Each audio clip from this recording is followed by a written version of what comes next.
If you're after some tactics to help you get more wins on FC25, today we are going to give you exactly that with our 442. You can already see the code on the screen for you to go ahead and import this straight directly into your team. All you need to do is go to team management, go to your tactics, scroll along, and then where it says use code, import a new tactics using a code, then just use this code right here. So it is the 442. We're going to walk you through exactly how we use it, why we use it, and obviously, if you're importing the code, you need to watch the video to understand why we have the player roles that we do.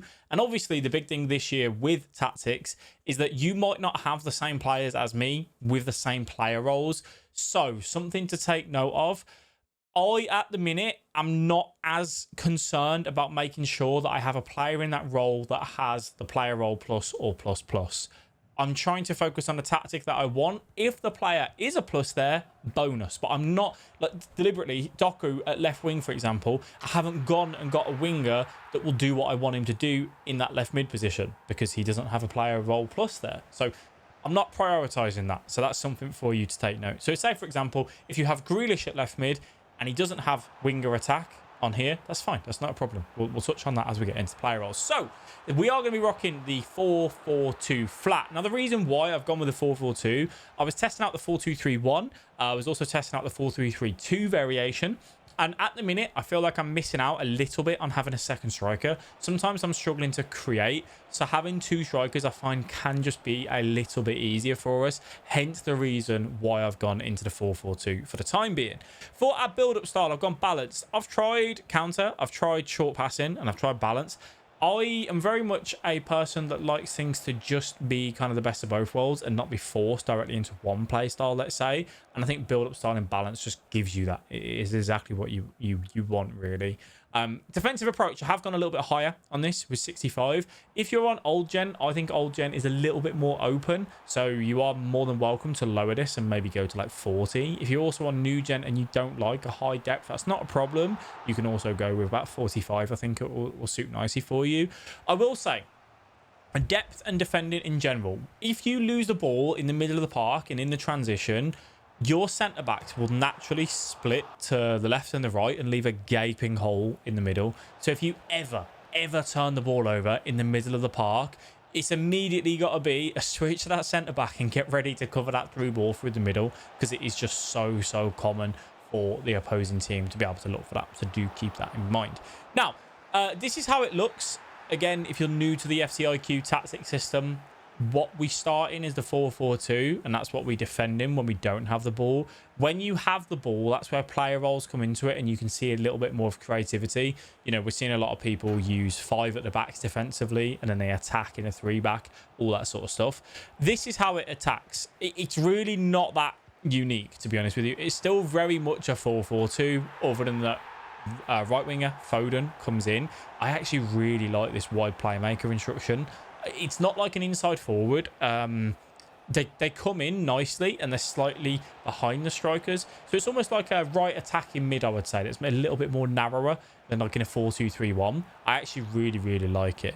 So that's how it looks kind of on that for you. Okay, so because I've got this, let's talk about the player roles and the instructions. Now, I actually do think sweeper keeper is really strong should you wish to use it. At the minute, I'm just testing out normal goalkeeper just to see if I prefer it, but I used sweeper keeper on my last tactic and since the start of the game. So if you do want to run that, that's absolutely not a problem. I'm just testing that.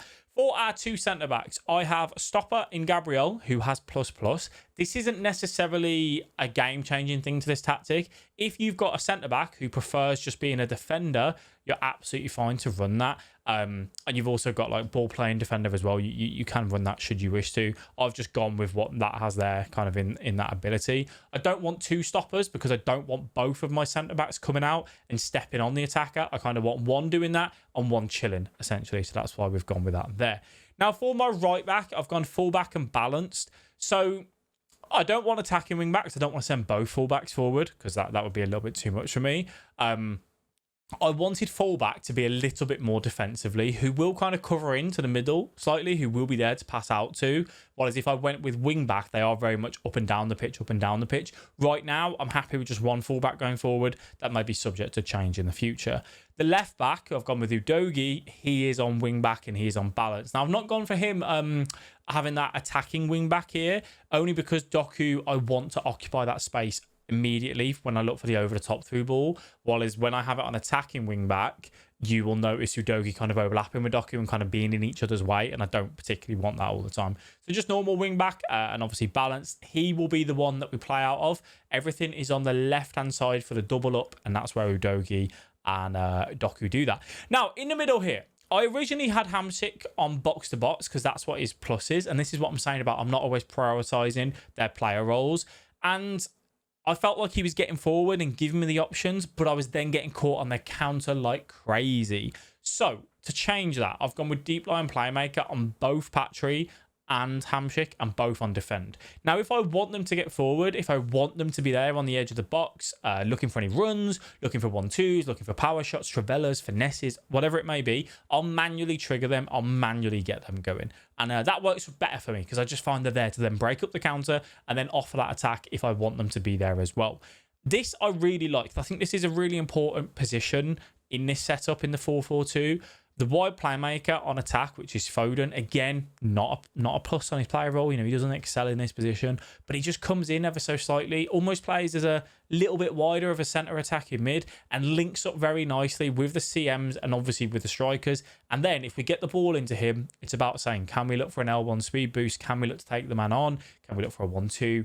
And he kind of operates in that area. What I would say, you cannot in this setup run Foden as a winger and have him out there. You then are literally just, everyone's going to be so far away from each other. This is really, really important. If you want to flip it and do this where you've got this all on the left-hand side and change it on the right, that's absolutely fine. You can do that as well.